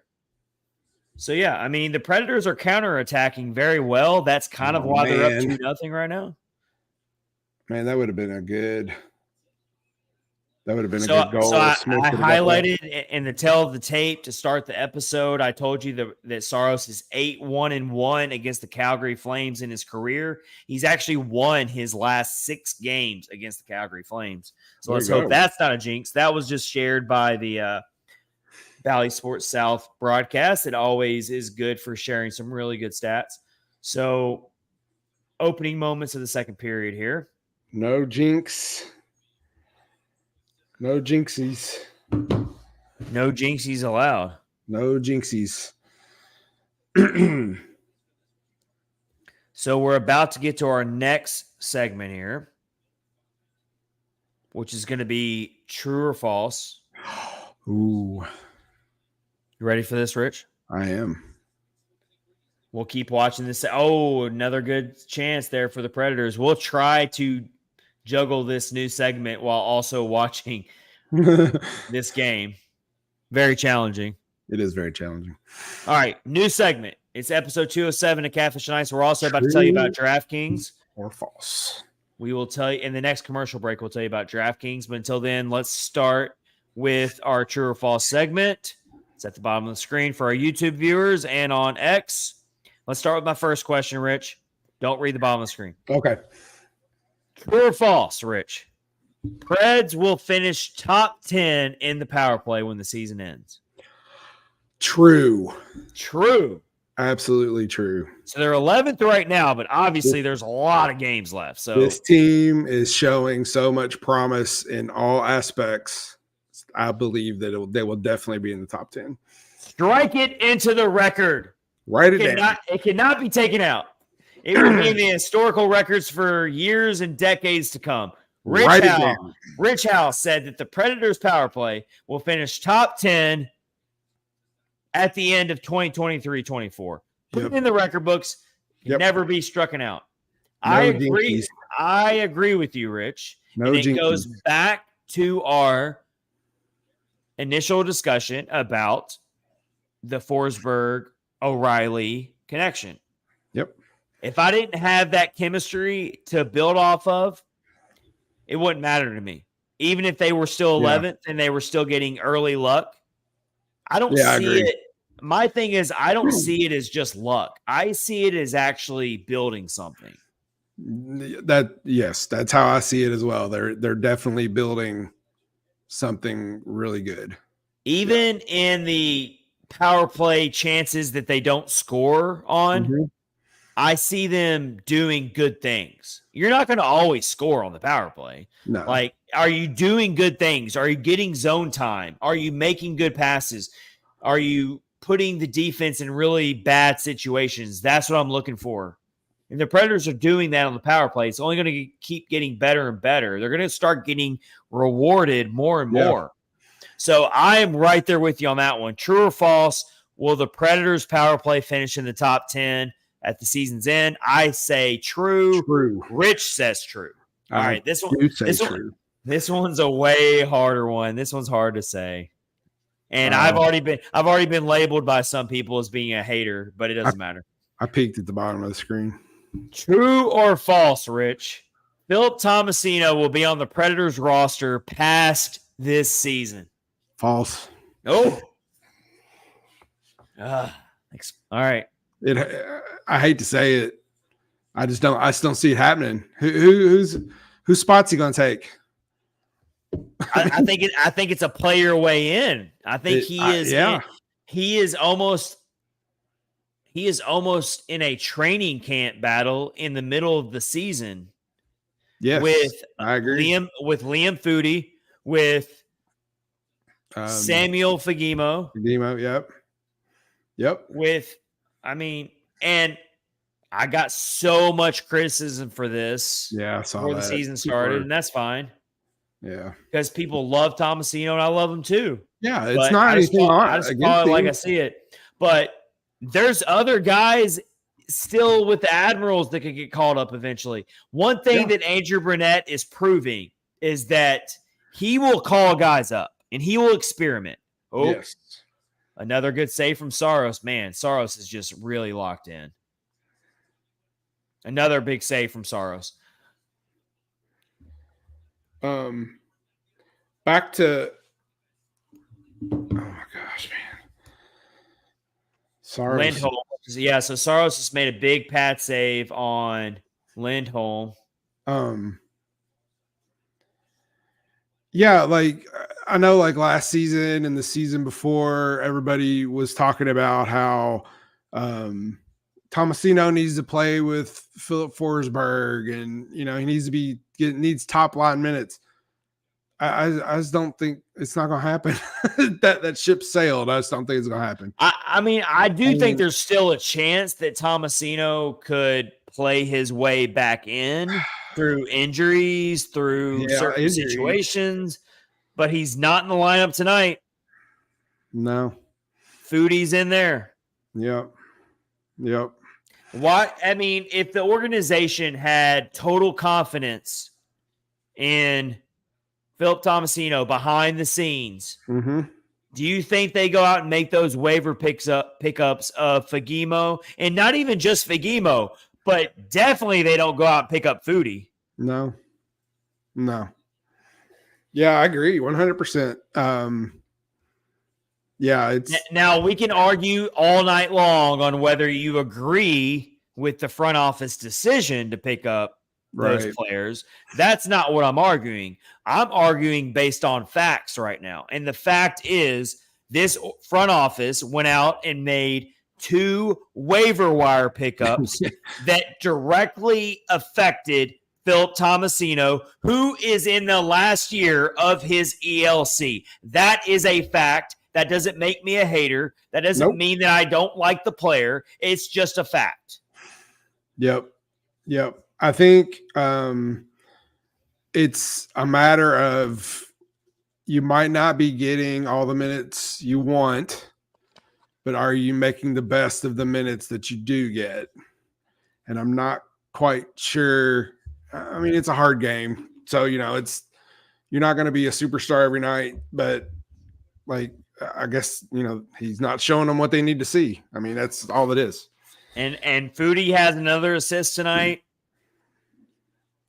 And Andrew Burnett has raved about his speed and about his quickness. And that whenever you get a new head coach into your locker room, you can't expect that head coach to just go par for the course and just keep every player that you loved from the previous administration. It's not going to happen. Yes. And throw on top of that, obviously, a new general manager who, like I said earlier, will not hesitate to pull that trigger to do something. And Andrew, I don't. Yes. David Poyle would hesitate. And this is just me speculating, but I don't think Andrew Burnett had a ton to do with, or anything to do with, really, the Matt Duchene buyout or any of that stuff. But when it comes to the waiver pickups of Fagemo and Foodie, I think Andrew Burnett had a huge case in that. Oh, yeah. Because he wants his players. He wants... Yeah. He identifies the types of players he wants. Yes. And unfortunately, Tomasino, for whatever reason, is not set himself apart. Yes. And Burnett sees a need on his team. And if there's somebody he can find who can fill that need, he's going to do it. And that's, he does have a say in that for sure. The thing with Duchene, like what you said, I think that winds up being a really good move because he hasn't really done much in Dallas. I know he's hurt. He missed the last game. He didn't miss the last game. So, But Dallas is so stacked. Dallas is so stacked. They are stacked. Even without Duchene, but for sure. But that gets us off the subject. But so yes. We are on the same page with that one as well. True or false? Will Phil Tomasino be on the Predators past this season? False. We both say false. I do say false. He could end up being traded before the trade deadline. I could see that possibly happening, and I actually think he would have some trade value. I do too, and I hope that if that does happen. I could totally see Tomasino going to another organization and flourishing. Yeah. And hopefully if that does happen, that is what will happen. Like with Tolman. Everyone likes to draw that comparison, like Tomasino's getting the Tolvanen treatment. Well, the only way he'll get the Tolvanen treatment is if he's lost on waivers, which hopefully this front office has learned their lesson on that one. And first of all, Tomasino is waiver exempt right now. I checked it today on Cap Friendly. Okay. He is, because that's a very confusing. You always have to be checking on that. Yeah, I don't. That's why Cap Friendly is such an amazing tool to use when you're looking at stuff like that. Yeah. Tomasino is only 22 years old and he is still waiver exempt. So there is still a possibility that the Predators could send him to the Admirals. They haven't done it yet. They've just been healthy scratching him. Yeah. But well, hopefully if that's what's going to happen, hopefully they will send him down. I don't know, man. At that point, though, what are you doing? Well, I mean, he's wasting away right now. But I feel like he's past he's past that window of sending him back to Milwaukee too, though. Yeah, you're right. He's really stuck between a rock and a hard place right now. Yeah. So, I haven't paid attention of how he does when he is in Milwaukee, but I'm sure he would do great. Well. I think he would do. I think he'd be their top player. Yeah. But as a front office, he's probably not in your long-term future to even play for Milwaukee. I mean, like I said. For sure. I got blasted for it, but I identified it this offseason. He's in his last year of his ELC. He's going to be an RFA. And with all this, now I did incorrectly identify Dennis Garyanov as a player that could give him some competition. I was dead wrong on that. I'll admit it. He didn't make the roster. He could still get called up. But Garyanov could still get called up, and Garyanov's playing very well for the Admirals right now. He's their top goal scorer right now. I remember that little tiff over the. So I'm saying, there's still a lot to be figured out here. I'm not making one proclamation over another, but we will say, for the sake of this segment, true or false, me and Rich both say that it is false that Philip Tomasino will be on the Predators roster past this season. Don't see it happening. Let's get you caught up. Before we finish our last two questions on true or false, we're going to get you caught up on what's happening in the game here. What's going on here, Rich? I think Michael McCarron hit Nazem Kadri in the mouth with his stick, and I don't know what they're talking about. Well, I'm ahead of you a little bit on the broadcast, and I see Roman Josi in the box for high sticking. And the Predators are on the penalty kill. Okay. Well. So that 31st ranked, second to worst penalty kill in the league right now, the Predators are going into this game. They got to kill another power play. They killed the first one. Okay, I see what happened. So Josi hit him, and then he bumped into McCarron. I thought McCarron did it. Okay. Yeah. I don't like Josi taking all these penalties early in this season either. Yeah, he has. You don't want your captain doing that. No, he has taken some penalties for sure. Just waiting for him to bust out. I don't know. The Flames just can't get out of their own way though. Oh, I know. They're kind of a jumbled mess right now. Yeah, very much like the Oilers are. So many opportunities tonight. So look at Trennan. Look at Trennan. Oh, Trennan just about got a shorthanded goal. You want to talk about a player who's due some good luck? It's that's Yakov. What I was getting ready to say. Absolutely, that poor dude has struggled for sure.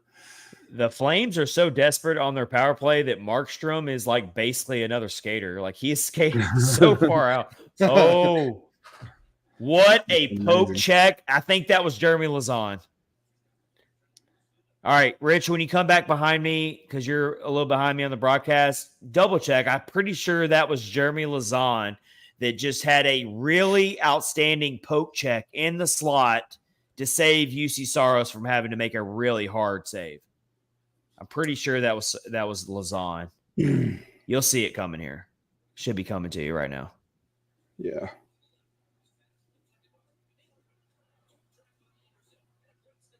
Oh yeah, it was. Yeah, it was Lauzon. Yeah, I hear our good guy Willie Donick in the background there. Yeah. So what a stick! That just goes back to the beginning of this episode. We were praising Jeremy Lauzon for his limiting high danger chances, and he just did that. He literally just did that. Yep. So the Predators just killed another Flames power play. They're still up 2-0. Past the midway point of the second period. All right, before we finish out true or false segment, we still have to do our Central Division rundown. We'll see where we're at in this game at that point, and then we'll make our predictions, and then that's going to wrap up episode 207. So we still got a little bit more to get to here. We're about to tell you about DraftKings here. We just told you about Raycon, one of our amazing sponsors. Let's tell you about our current DraftKings offer that's still going on right now in the NFL season.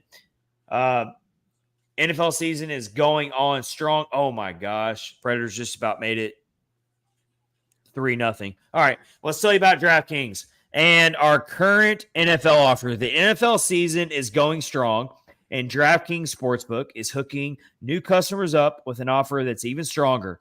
Bet $5 on any game this week to score $200 instantly in bonus bets. And DraftKings isn't stopping there. All customers can take advantage of a sweetener offer every game day this October. This upcoming weekend matchup for you Titans fans, we taking on the Tampa Bay Buccaneers. Down here in Tampa, I was going to go to the game, Rich, but it was just too expensive. Oh, you didn't want to go sit in the pirate ship thingy?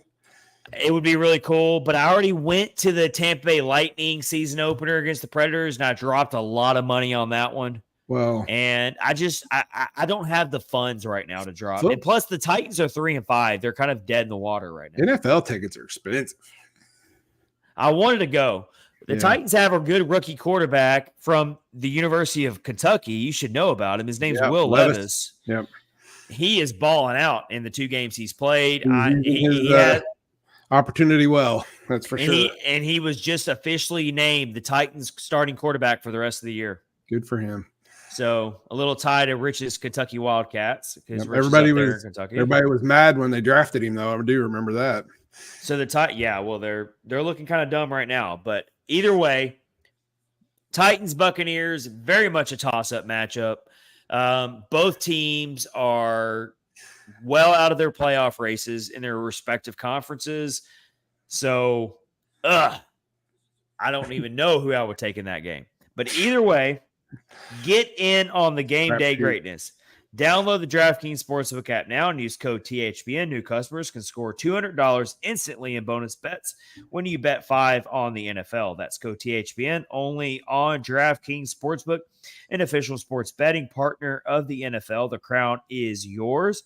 Gambling problem? Call 1-800-GAMBLER or visit www.1800gambler.net. In New York, call 877-8-HOPENY or text HOPENY. That's 467-369. In Connecticut, help is available.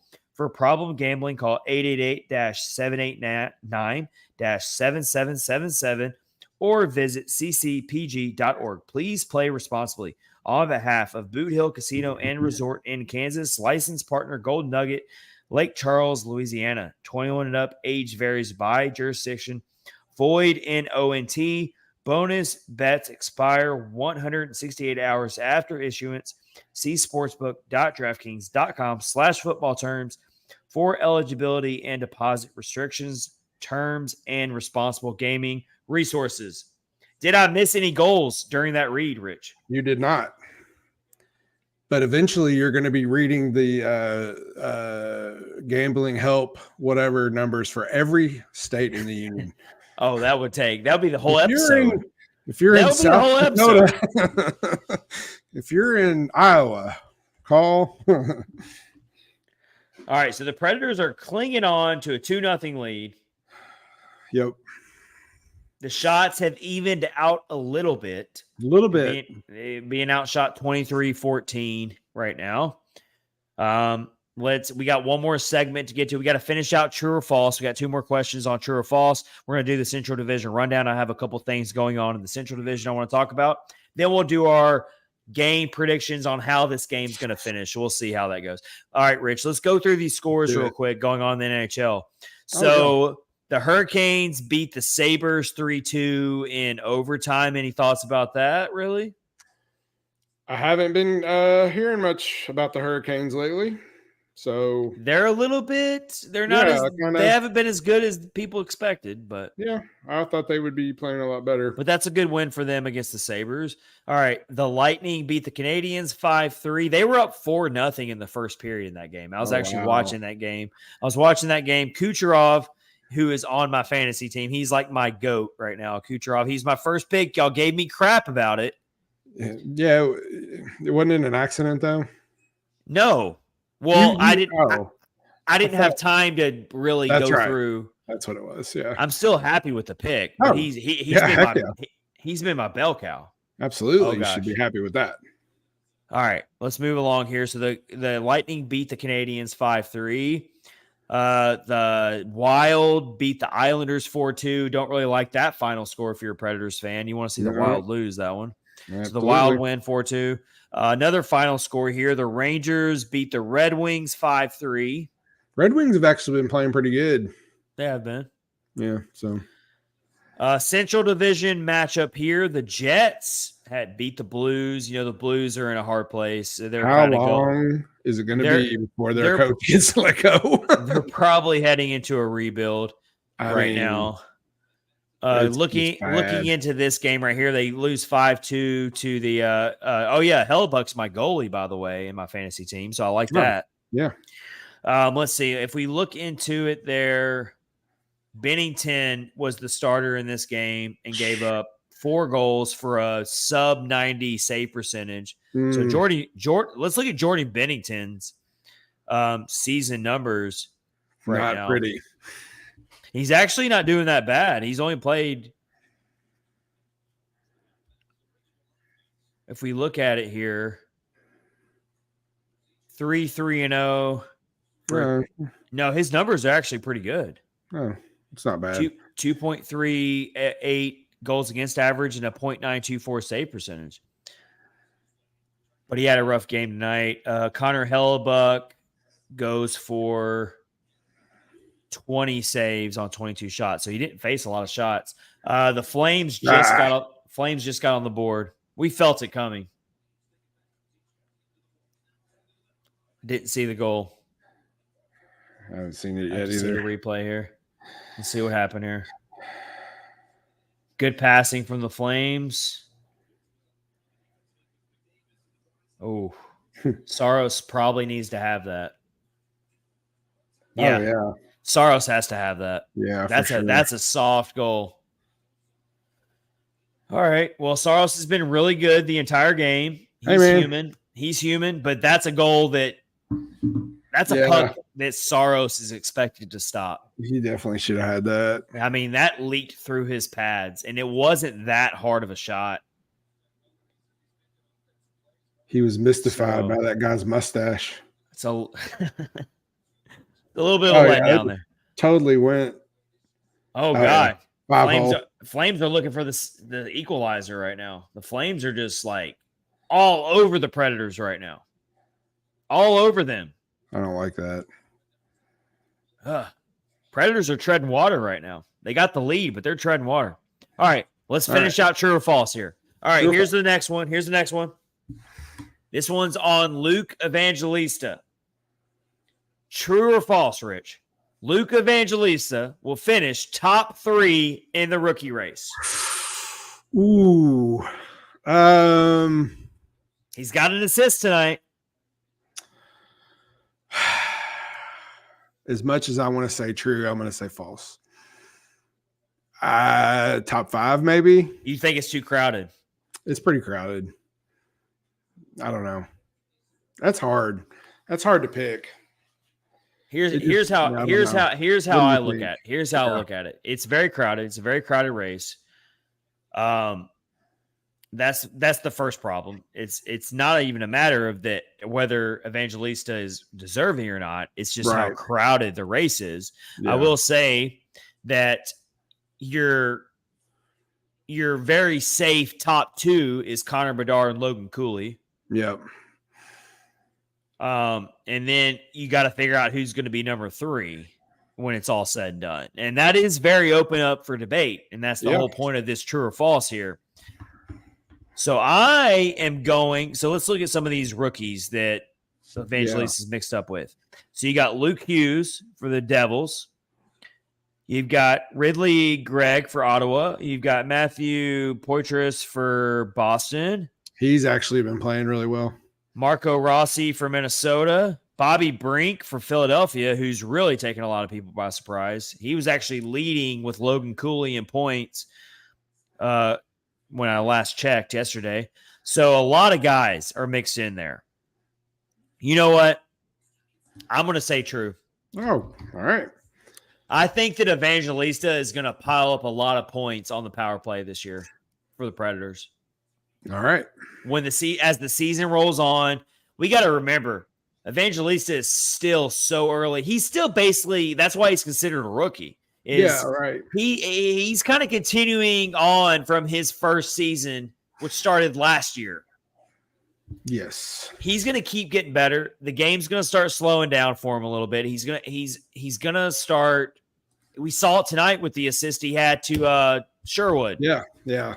The game is starting to really slow down for him. I'm going out on a limb here. I'm not saying he's going to win it. I think it comes down to Logan Cooley or Connor Bedard on who wins the actual Calder Trophy for Rookie of the Year. But I'm going to say true that Evangelista finishes third and he gets a nomination. He goes to the award show. That's what I'm going with. I think Rich froze in time. Rich is going to have to join back in. He froze. Frozen in time. All right, so here we go. Continue on here. Predators are treading water right now, and they're having to kill another penalty. Flames are on the power play. They just made it a 2-1 game. A little over 3 minutes left in the third period here.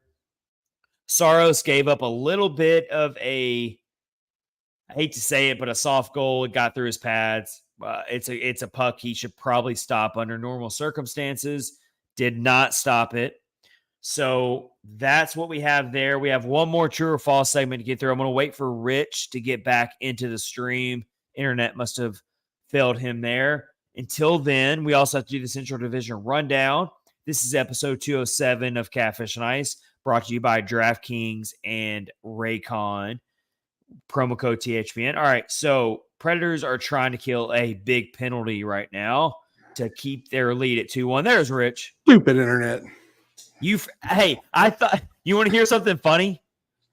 I thought that you were really thinking hard about your answer. I'm like concentrating. Because right when I asked you that question and I looked at you, it looked like you were thinking. That's hilarious. All right, so Evangelista, if you missed it, while you were frozen in time, Rich, if you missed it, I said Evangelista has a really good chance of finishing third, but he's not going to beat out Logan Cooley or Connor Bedard. I agree. All right. Well, no, I think he'll be at least top 5, but yeah. I got him at third, so we disagree on that. When you said false, he's not going to finish top 3. I said true. He is going to finish top 3. He's going to finish third. There you go. All right. Our final true or false question, and it's a very straightforward. How can you have a true or false segment and not ask this final question? True or false, Rich? I think I know what you're going to say here because you already made your preseason prediction on this. The Predators will make the playoffs. True. All right. State your case. Just watch them play. I think they're only going to get better. They get better every game, it feels like, and they're gelling, and Ryan O'Reilly's a beast. So I think they'll make it. I am going to reluctantly agree with you, but I'm scared. Yeah, I am too. I mean, I am too, but I think they'll make it, but it is a little scary. So, yeah, but I think the entire league doesn't know how to predict what the Predators are going to do. I mean, there's still that roller coaster. We're used to the roller coaster as Predators fans, but I don't know. Just things are different now than they have been. So. All right, so that rounds out our true or false debut segment. We will bring that segment back probably later in the season. That's fun. I love that type of stuff. All right, so there you have it. We have one more thing to get into, and that is the Central Division rundown. The second period's about to wind down with a little less than a minute left. The Predators do kill off that Calgary power play. Look at these shot attempts. 55 for the Flames, 28 for the Predators. Did you see the time on ice they were just showing? Like Trenton and O'Reilly were out there for like 2.5 minutes. O'Reilly was out there for like 2:45. It's a long shift. Dang, Two man. 2.5 minutes is a very long shift. Gosh. All right, here we go. Wow. Let's do our Central Division rundown. Yes. Let's tie two teams together on the first order of business on our Central Division rundown. Checking in on Matt Duchene with the Stars and Ryan Johansson with the Avalanche.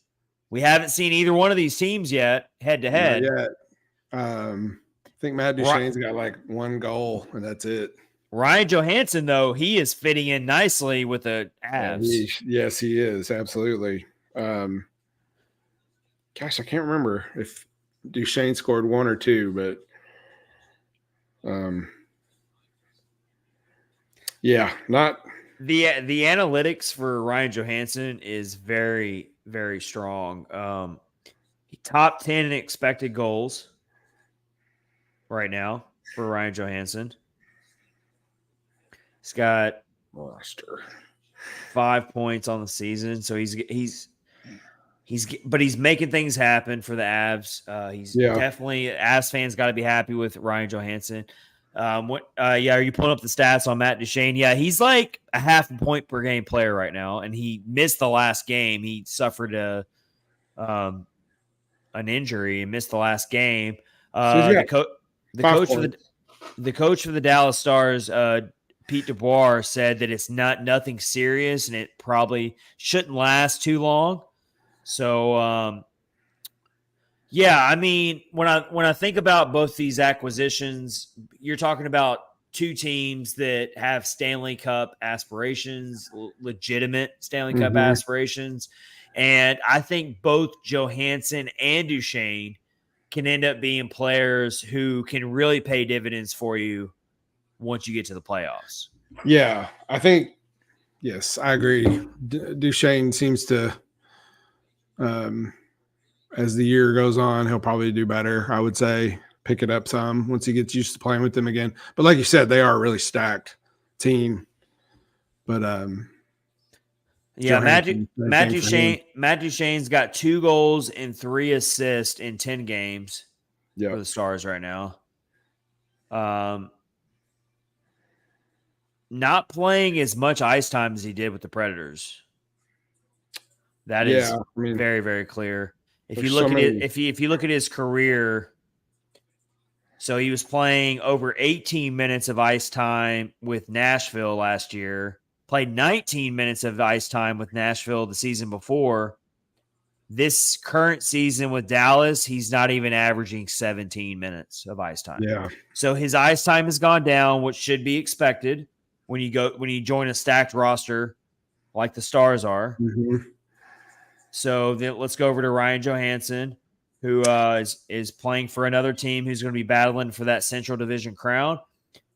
Also 5 points in 10 games, but he's got 4 goals. And as I just referenced, he's top 10 in expected goals in the NHL right now, according to Money Puck.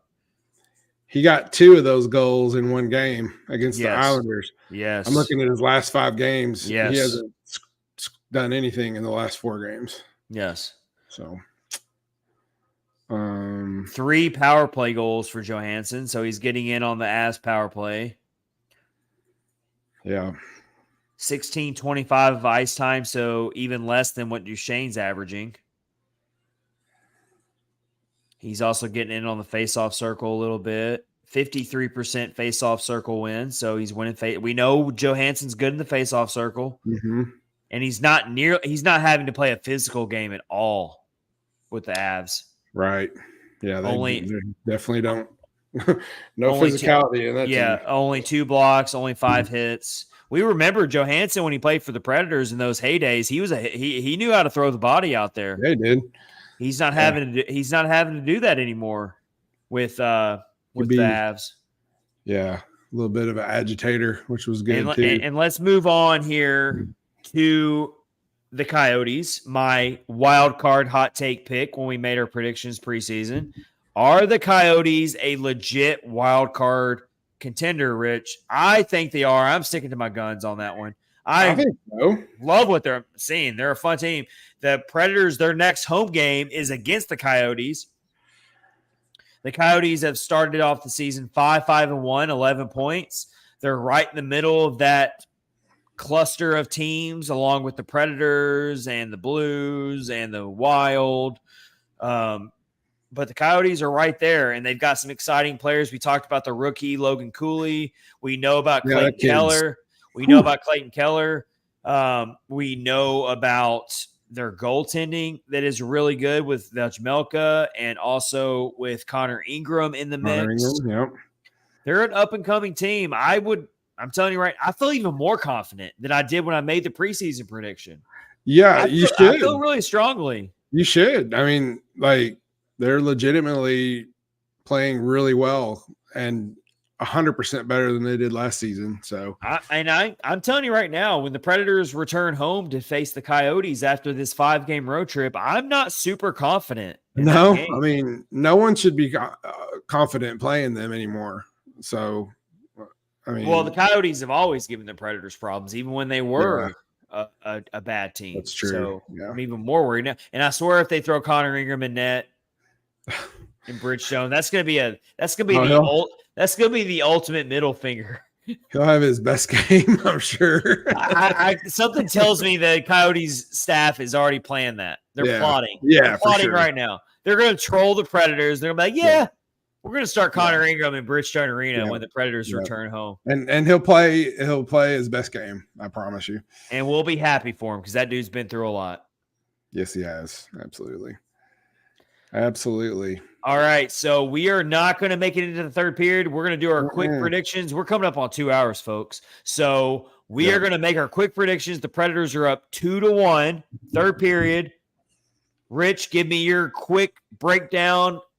How do you see the third period going? Why do you feel the way you do? And then I'll give you mine. I think the Predators are getting a good, strong talking to in the locker room. And I think that they are going to come out and get back on their game, protect the net, and they're going to win 3-2. Ooh, 3-2. So that means you got a goal scored each by each team. I think so. All right. That's what I'm feeling anyway. I like that.